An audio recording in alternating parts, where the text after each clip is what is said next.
Le thème de la prédication, c'est marcher avec Dieu. Marcher avec Dieu, si nous voyons le verbe marcher, c'est un verbe transitif direct. Quand on dit « je marche », c'est-à-dire le verbe marcher, c'est un verbe d'action. C'est un verbe qui ne m'arrête pas ou c'est un verbe qui n'est pas contraire à la marche. C'est un verbe où quand on dit « je marche », je marche vers quelque chose. Quand on dit je marche vers la voiture, je marche vers ma maison, je marche vers quelque chose. Je marche vers quelque chose. Et c'est pourquoi le Saint-Esprit m'a mis à cœur vraiment de vous parler ce matin sur marcher avec Dieu. Et la question c'est, avec qui marches-tu? Si tu pourrais essayer de voir depuis le 1er janvier, et nous sommes aujourd'hui au mois de novembre, et que tu puisses te poser la question, depuis tous ces jours, avec qui je marche? Et si encore la question pourrait se poser de cette manière, est-ce que je communique avec celui dont je marche pour? Mais la question principale est, avec qui je marche? Avec qui marches-tu? Avec qui je marche? Est-ce que je marche avec une pensée? Je marche avec une idée? Mais avec qui je marche? J'aimerais te laisser quelques secondes de réfléchir sur cette question avant que le Saint-Esprit puisse te dire ce qu'il aimerait te dire ce matin. Avec qui je marche? Depuis le mois de janvier, février, mars, avril, mai, juin, juillet, août, septembre, octobre et le début de novembre. Avec qui je marche? Je te laisse quelques secondes de réfléchir sur cette question. Avec qui je marche?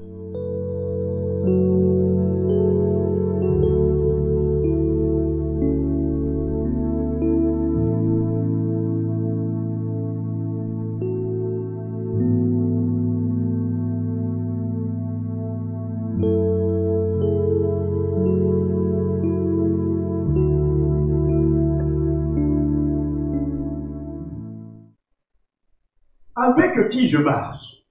Je peux marcher avec la Bible. Je peux marcher en allant à l'église. Mais je pourrais faire tout ça sans marcher avec Dieu. Je peux avoir la Bible sans marcher avec Dieu. Je peux être à l'église sans avoir Dieu. J'ai écouté une prédication prêchée ici à ACP sur le Koinonia. J'ai entendu cette prédication, mais ces personnes de Koinonia marchaient avec Dieu. Parce que dans Actes chapitre 2, au verset 1, la Bible dit, au jour de la Pentecôte, mais la Bible dit, ils étaient tous ensemble avant que le Koinonia commence dans l'église. Ils étaient ensemble. Et c'est là, les personnes qui marchaient ensemble ont déclenché quelque chose. Tu peux marcher avec un frère, tu peux marcher avec une sœur, tu peux marcher avec qui que ce soit. Mais est-ce que vous êtes ensemble? Et parfois, on est ensemble avec les hommes, plus que être ensemble avec Dieu. Avec qui je marche détermine ma marche. Cela pourrait se voir dans l'église, cela pourrait se voir au lieu de travail, cela pourrait se voir à l'école, cela pourrait se voir partout. Avec qui je marche détermine ma marche.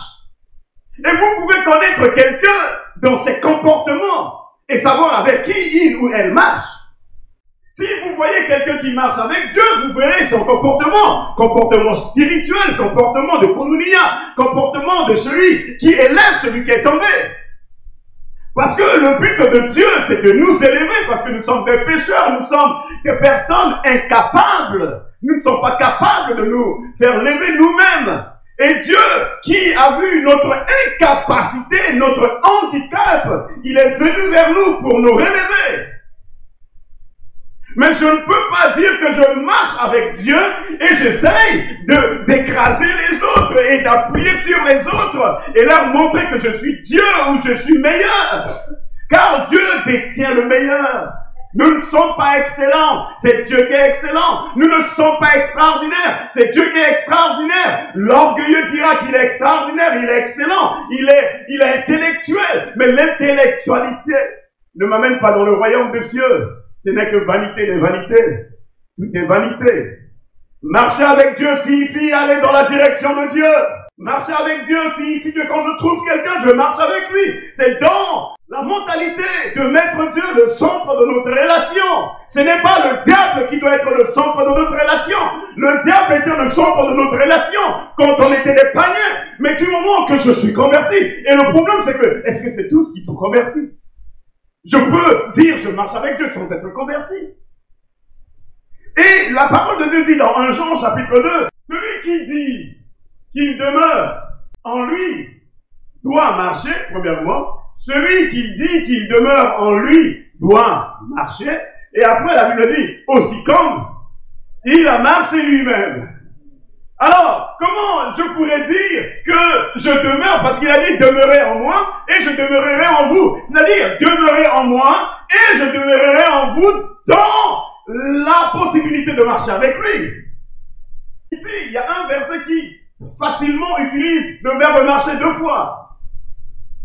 Il utilise 2 fois le verbe marcher et il dit, celui qui dit qu'il demeure en lui doit marcher. Qu'il demeure en lui.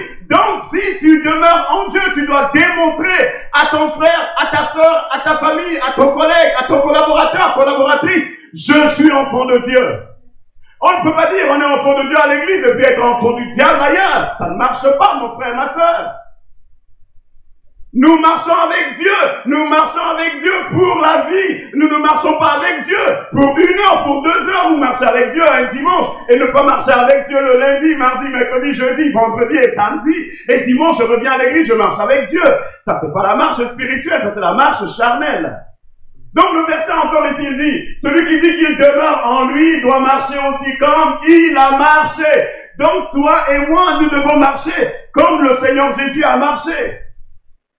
Et ici, il y a un point, la voie de Dieu est toujours la meilleure. La voie de Dieu est toujours la meilleure, c'est extraordinaire. Oh, quand tu marches sur la voie de Dieu, tu es le meilleur, tu es la meilleure, mon frère. C'est une voie extraordinaire, c'est une voie excellente, c'est une voie vraiment qui amène des choses extraordinaires. Et c'est cette vie-là que le Seigneur aimerait te communiquer ce matin. Si les choses sont difficiles, les choses sont vraiment impossibles avec toi, le Seigneur aimerait t'encourager ce matin, te donner vraiment un boost dans ta vie pour que tu puisses marcher avec lui.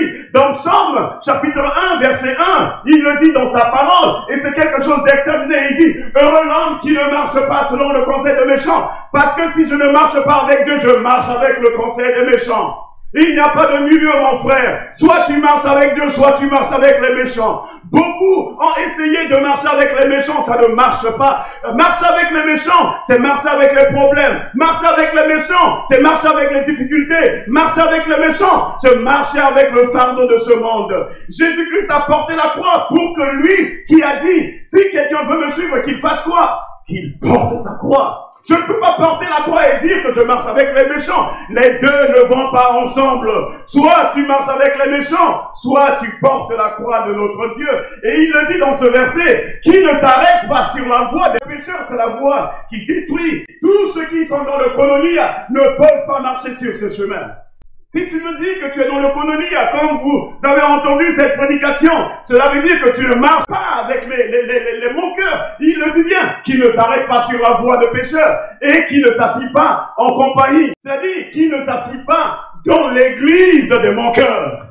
Parce qu'il y a l'église des moqueurs. Aujourd'hui, nous avons tous les sites d'internet, nous avons les réseaux sociaux qui sont devenus la congrégation des moqueurs. La congrégation des moqueurs. On ne peut que manquer sur les réseaux sociaux. C'est comme si même on marche encore avec les réseaux sociaux fidèlement. Tu marches fidèlement avec Dieu.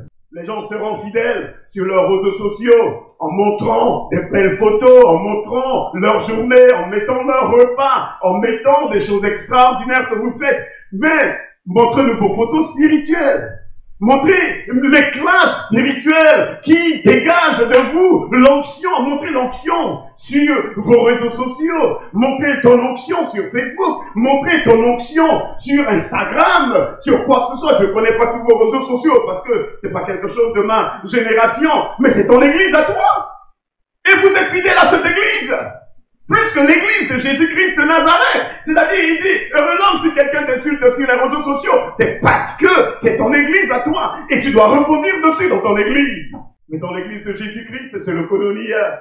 C'est l'église qui est différente de l'autre. Comme vous marchez avec le réseau social qui est votre Dieu et vous essayez de rebondir les insultes là-bas, vous essayez de rebondir en sens figuré. Mais notre Dieu n'est pas en sens figuré. Dieu, il est en sens propre. Parce qu'il est propre. Et tout ce que Dieu fait, il est propre. Et si quelqu'un marche avec Dieu, mais sur les réseaux sociaux, il veut marcher là-bas et montrer que je marche avec Dieu. Et non pas peut-être pour des intentions secrètes que je voulais pas en parler ce matin. Mais marcher avec Dieu signifie avancer avec le rythme de Dieu. Quand on chante un chant, le chant a un rythme. Et pour nous également, en tant qu'enfants de Dieu, nous devons recevoir, avoir et être en possession d'un rythme. Et comment je peux avoir ce rythme? Pour que tu reçois ce rythme, c'est-à-dire ce rythme ne peut que recevoir dans le lieu secret. Parce qu'il dit, si quelqu'un veut prier, qu'il rentre dans le lieu secret. Mais j'aimerais te dire ce matin un secret. Le lieu secret n'est pas ma destination. Le lieu secret est juste le catalyseur de ma destination. Prier ne veut pas dire que je suis au paradis. Prier ne veut pas dire que j'ai l'onction. Prier ne veut pas dire que je suis arrivé. La prière, c'est le catalyseur de ma vie spirituelle. Prier, c'est le booster. Avoir la clé d'une voiture ne veut pas dire que je suis à ma destination. Tu as la clé de la voiture. Mais maintenant, il faut marcher vers la voiture.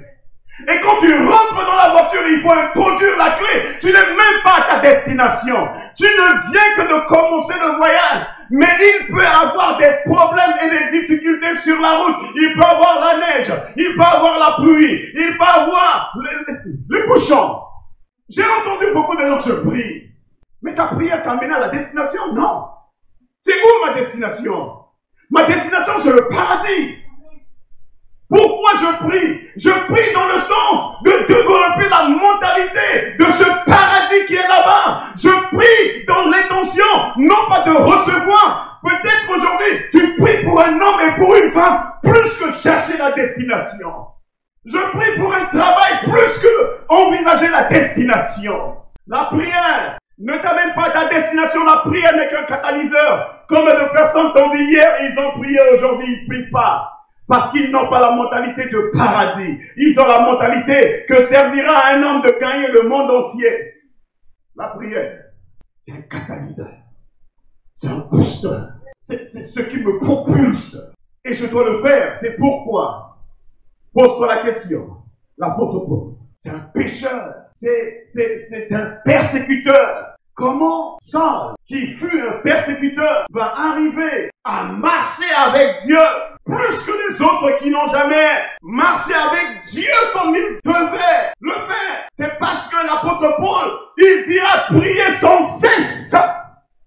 L'apôtre ne dit pas prier seulement, il dit prier sans cesse, c'est-à-dire ayez ce catalyseur sans vraiment vous arrêter. Parce que quand vous allez prier et que la prière devient le boost à chaque instant, à chaque moment, à chaque minute, je prie. Et ce catalyseur, c'est comme si vous pouvez acheter une voiture qui coûte 90 000 €. Mais si vous n'avez pas du gasoil, de E85 ou de l'essence dedans, votre voiture n'a pas de valeur.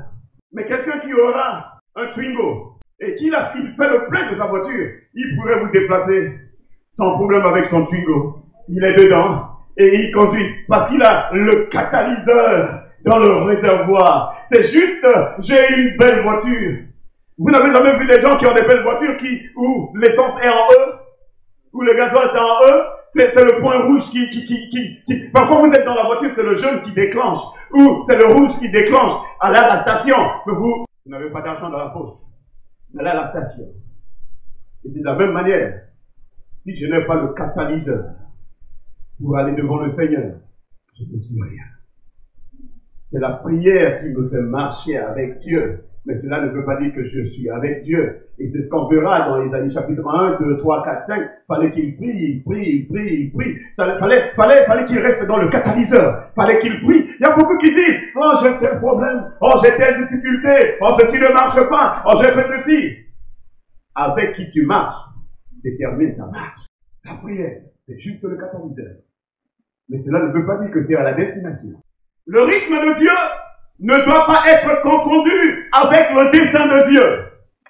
Dieu maintenant va te donner le rythme. Ne confonds pas le rythme de Dieu avec le dessein de Dieu. Exemple simple. Dieu va ouvrir les yeux de notre père patriarche Abraham. Il dit, ta prospérité sera comme les étoiles du ciel. Mais c'est le dessein de Dieu.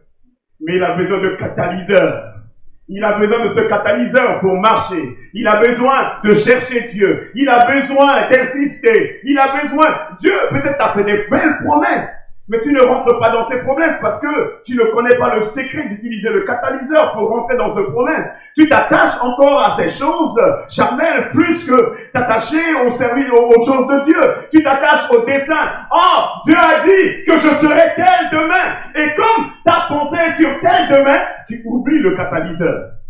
Tu peux être pasteur sans avoir le catalyseur. Tu peux être chanteur sans avoir le catalyseur. Tu peux être prophète sans avoir le catalyseur. Tu peux avoir tous les ministères sans avoir le catalyseur. Beaucoup de personnes attendent quand je deviendrai Dieu. C'est là où je prierai. Il y a juste quelques jours en arrière, c'était merveilleux de visiter une famille où j'étais chez eux. Il y avait une jeune fille de 3 ans qui était là, qui regardait, qui était sur le iPad, qui regardait une vidéo. Et j'étais là, je sentais l'odeur du caca. Mais la petite, elle regardait sa vidéo et elle était là. Elle regardait cette image qui était intrigante. Elle était là, elle était en train de rigoler. Et le Saint-Esprit me dit, regarde juste cet enfant. Il ne prend pas conscience de l'odeur.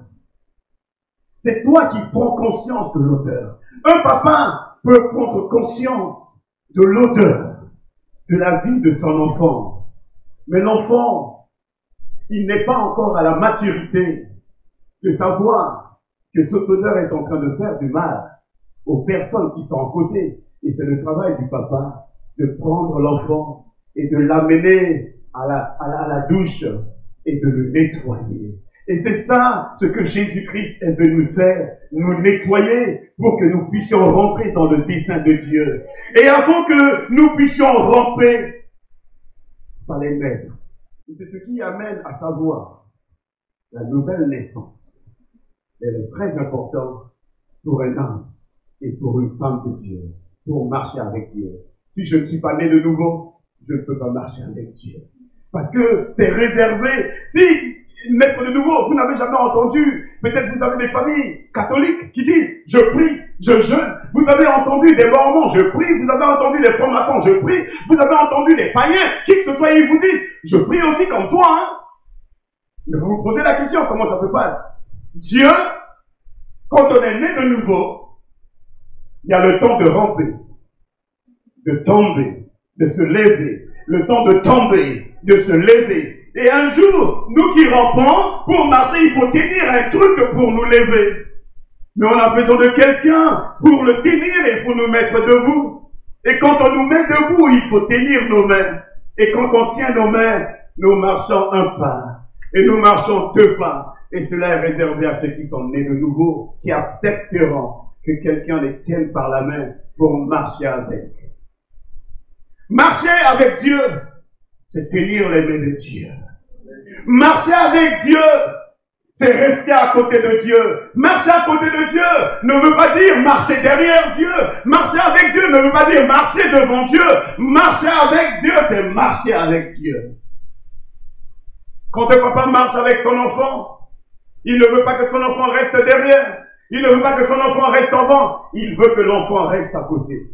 Et les mamans qui ont des enfants, vous comprenez bien ce que je venais de dire, peut-être à 3 heures du matin. Il y a une odeur plus que le parfum 1 million ou plus que Yves Saint Laurent que vous utilisez. Une odeur plus qu'un parfum ou votre crème extraordinaire. C'est un parfum dans la chambre. Et pourquoi vous vous levez?